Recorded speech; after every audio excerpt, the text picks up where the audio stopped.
दोस्तों नमस्कार। ज़रा सोचिए, किसी किसी देश की सेना किसी दूसरे देश पे आक्रमण करती है और भला वो इस वजह से कि वो आक्रमण उकसाया गया है किसके लिए, तो प्राइवेट कंपनियों के फ़ायदे के लिए। हाल में ही अमेरिकी सेना ने वेनेजुएला के प्रेसिडेंट को निकोलस मुदुरो को गिरफ्तार कर लिया है। तो भला ये संकेत मिलता है कि ये किस लिए गिरफ्तारी हुई। अमेरिका ने कहा है कि निकोलस मुदुरो नार्को टेररिस्ट हैं। वो अमेरिका में ड्रग का जो एक कार्टेल चलाते हैं और अमेरिका में ड्रग की तस्करी को बढ़ावा देते हैं। लेकिन ये बात सच नहीं है।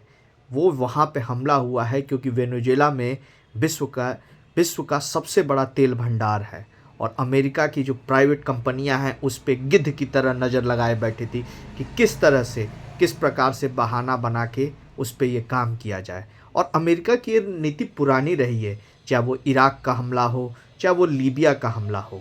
इराक पे भी अमेरिका ने इसी बात को लेके हमला किया था कि वहाँ वेपन ऑफ मास डिस्ट्रक्शन है, केमिकल्स वेपन है, लेकिन वहाँ मिला कुछ नहीं।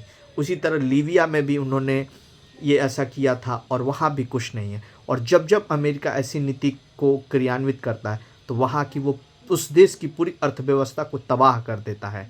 आज तक इराक में ना कोई एक नाम का लोकतंत्र है, लेकिन वहाँ कोई एक ऐसी सरकार नहीं बन पाई जो वहाँ के नागरिकों के लिए एक सुचारू व्यवस्था दे पाए। उसी तरह लीबिया में हुआ है और अब वही हाल वेनेजुएला में होगा। और देश के तमाम लोग एक मूक बधिर की तरह, जो विश्व के सारे देश हैं, वो अमेरिका का कुछ देश तो विरोध कर रहे हैं, लेकिन किसी में ये क्षमता नहीं है कि इस अमेरिका की जो एक निरंकुशता वाली नीति है कि किसी भी राष्ट्र की सोवरेनिटी को डिस्ट्रॉय कर देना, उसके खिलाफ कोई कदम उठाए। क्या पावर की इतनी बड़ी एक शक्ति अमेरिका उभर रही है कि वो अपने हितों के लिए सारे दूसरे देशों के हितों को नष्ट कर दे।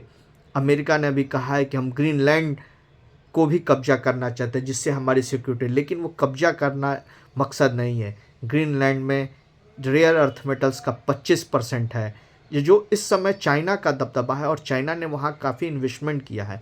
तो अमेरिका भी चाहता है कि ग्रीनलैंड पे वो करके वहाँ के रेयर अर्थ मेटल को एक्सट्रैक्ट करे और अपनी प्राइवेट सेक्टर कंपनियों के लिए बढ़ावा दे। अब ये दौर बदल गया है। अब सरकारें और जो सेनाएं होती हैं वो प्राइवेट कंपनियों के लिए काम करती हैं और उनके हितों के लिए वो किसी भी राष्ट्र पे आक्रमण कर सकती हैं।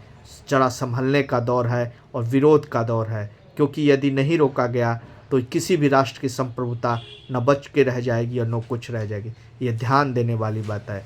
नमस्कार, धन्यवाद।